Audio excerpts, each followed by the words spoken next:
Connor White. Okay, Connor, what I want you to do now is pick out one performer, identify all the strengths and weaknesses, prioritise the major weakness and create a viable action plan to improve the weakness. Use your scientific, social, cultural and psychological knowledge to evaluate performance. Good luck. Right, so I picked number 7 on the yellow team, which was George, I think. I placed George in the associative phase of learning. He's got a good knowledge of the game, and he's got all the right skills. It's just not quite in the autonomous phase. He's probably in the participation part of the performance pyramid, playing in like Sports for All centres, which are funded by the NGB EBL, the English Basketball League. The first strength that I picked out was his defensive stance. He had his arms up so he couldn't get called for fouls. He was on his toes, he had his knees bent so he was stable. Social learning theory suggests that this is, it's the way he's learned it, so he automatically goes to that. That's his. He's got a good kinesthetic feel. His dribbling, his ball handling ability was also a strength in both hands, which means that his bilateral transfer has helped to develop it in both hands, so he's strong on either side. Another strength of his was his offensive positioning. Because he's in the associative phase, he knows where he needs to be, and he was running into the open space so his teammates could find him.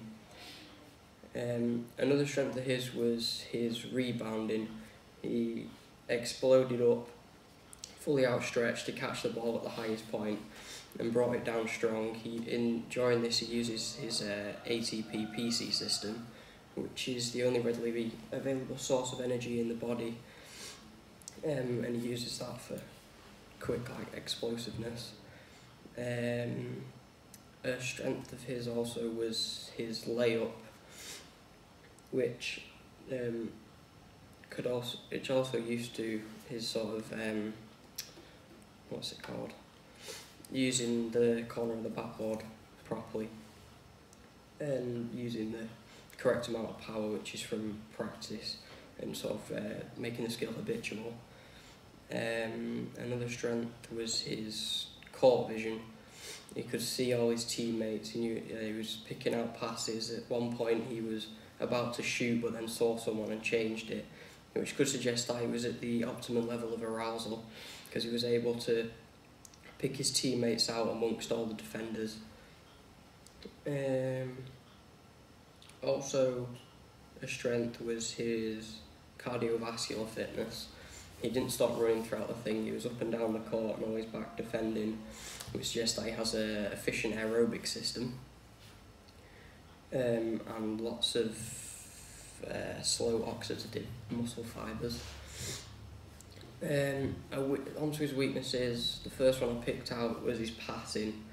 It was slow. It wasn't really using the correct technique. He was just kind of throwing it. It was a bit lofted, which could mean that his dominant response isn't correct because he was choosing the wrong pass type in the wrong situation. His three-point shooting, I'd say, was a weakness because his body was twisted,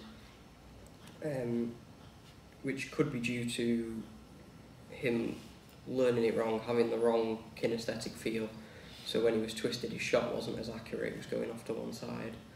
I'd say his speed was a weakness because when there was one point when the ball was off the court and he couldn't quite reach it in time, he ended up knocking it out, which could mean that he has a lack of type 2A and type 2B muscle fibres. Another weakness was his explosive strength in his jumping. He's not got a lot of height on his jump. Although he was strong when he was rebounding, he still wasn't really getting very high when he was trying to get blocks or when he was rebounding or taking layups and stuff, which could result in him getting blocked by bigger defenders, which could mean that he's also got a lack of fast glycotic muscle fibres. And the final weakness I picked out was his boxing out from a free throw. He didn't really make an attempt, he was very kind of lazy, it was kind of like social loafing, which could suggest that he's had a negative past experience, and so he didn't want to try and get the rebound, he just kind of stood still. My priority weakness that I picked out was his passing. Coaching points of the pass are hands on the back of the ball. When you pass the ball, you step into it, you point to your target where you're passing, you sort of knees bent on your toes so you're getting that power into it, and also having a backspin on the pass so that it doesn't drop over long distances. The aim of my action plan is to improve his pass speed and accuracy and develop the kinesthetic feel of the correct pass so that he's able to do it every time without thinking about it. My action plan would be 5 weeks, 3 times a week, and for 20-minute sessions. I try to keep the training varied so that he doesn't get bored. For my first progressive practice, I just do one-to-one passing with a coach, so you can reinforce the coaching point so he gets used to it, just simple passing and using positive reinforcement so that he starts to develop this new kinesthetic feel, so he starts passing correctly. The second practice I would do is put like a target on the wall and then say like make 5 passes onto the target and then take a step back, 5 more passes onto the target, and use like a visual aid of that target so he improves his pass accuracy.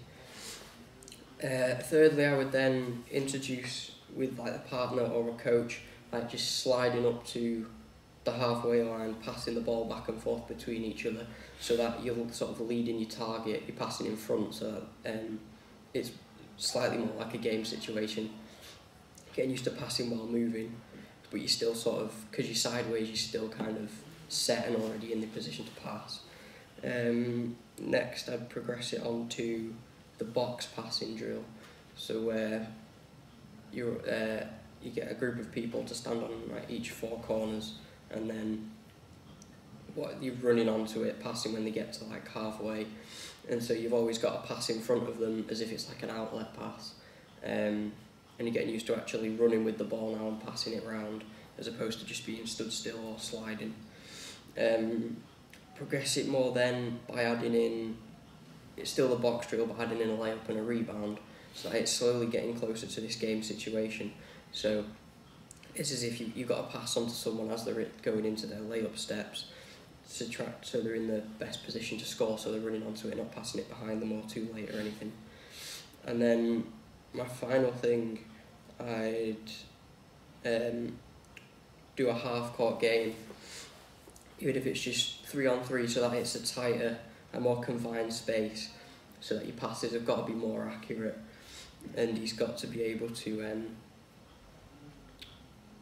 pick out his teammates amongst all the defenders. And for my testing before and after my action plan, I would probably use the target on the wall, and he makes like 5 passes, takes a step back, does 5 passes, takes a step back, and does that like 3 different areas, distances, and record how many he makes from each one, and do that before he starts the action plan, and then at the end record how many he makes again, so that he can compare to see if he's improved his pass accuracy. And I think that's it. Hold on. Just let me